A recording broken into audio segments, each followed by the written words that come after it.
kita, hindi mo anak si Tyronia. Wala kang karapatan. Ilang taon kong pinaghirapan yan, kaya wala kang karapatan sabihin na pikon ka sa anak ko. Ginagawa mo yung responsibilidad mo, nga natin sindo mo, wala problema araw-araw. Palitan na trabaho doon ngayon. Eh ako pasensya na anak kasi yung pressure ni mami, minsan nararamdaman ko din talaga. Eh ang kinakatakot lang ni mami, kalakihan mo yung lalaki na sinasabihan ka pikon, sinisigawan ka, pinapagalitan ka, ganun.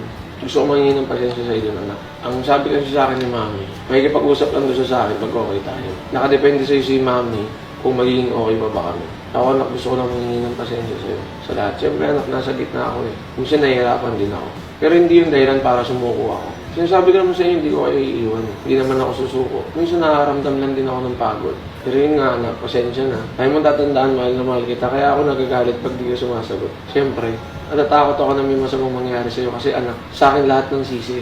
Ako yung nagsusundo sa'yo, ako yung nag-aasikaso sa'yo. Sisisihin ako ni Madam Gemma, sisisihin ako ni Ate Marie, sisisihin ako ni Mami mo, sisisihin ako ng buong Toro family. Kaya pasensya na kung nagagalit ako. At simula ngayon anak, tinaga ako na sa bato. Hindi na ako magagalit sa'yo. Si Mami na lang talaga magagalit sa'yo.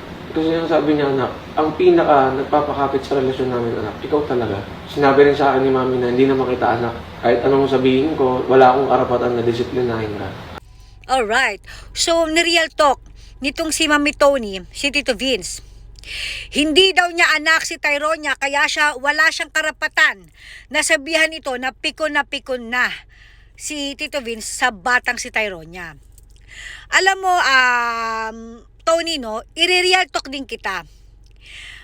Kung pinamumukha mo kay Tito Vince na wala siyang karapatan kay Tyronia dahil hindi niya ito tunay na anak, so wala ka rin karapatan na ipaako kay Vince ang iyong responsibilidad.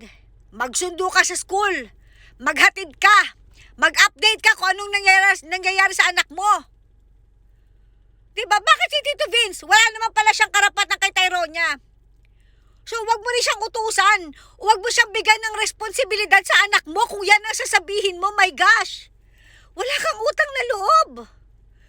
Dahil ba ikaw ang nagpapasikat kay aminin naman natin na nagka-name song itong si Vince because of Mami Tony.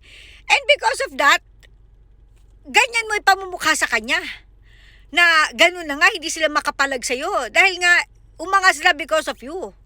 Eh nakita mo naman kung paano sila magpa-under sa'yo, my God. Diba? Huwag mo sasabihin kay Tito Vince yun. And ito, another thing, no?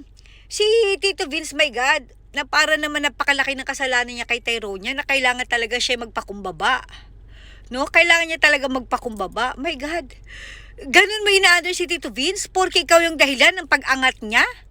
Dahil ikaw ang dahilan kung bakit siya nakilala? Respeto, Tony, respeto.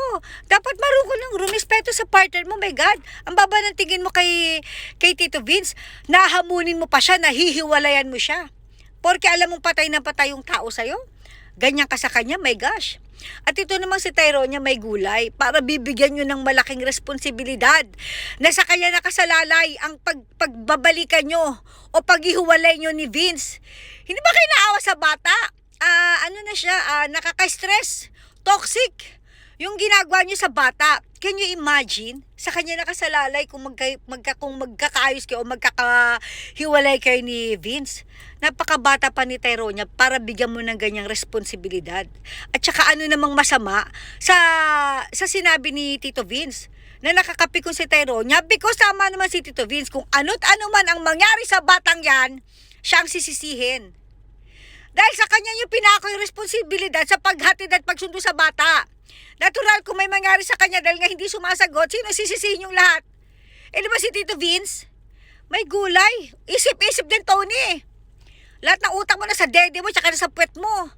My gosh, pare pamukha mo kay Tito Vince na wala kang karapatang kay Tyronia dahil hindi mo siya tunay na anak. My God, wag mo ipako sa kanya responsibilidad mo, gaga. Nakakaloka, napaka-toxic ng pamilyang to. Ang toxic nyo sa totoo lang. My gosh, Vince, maybe you are the right person. Pero nasa maling tao ka. My gosh.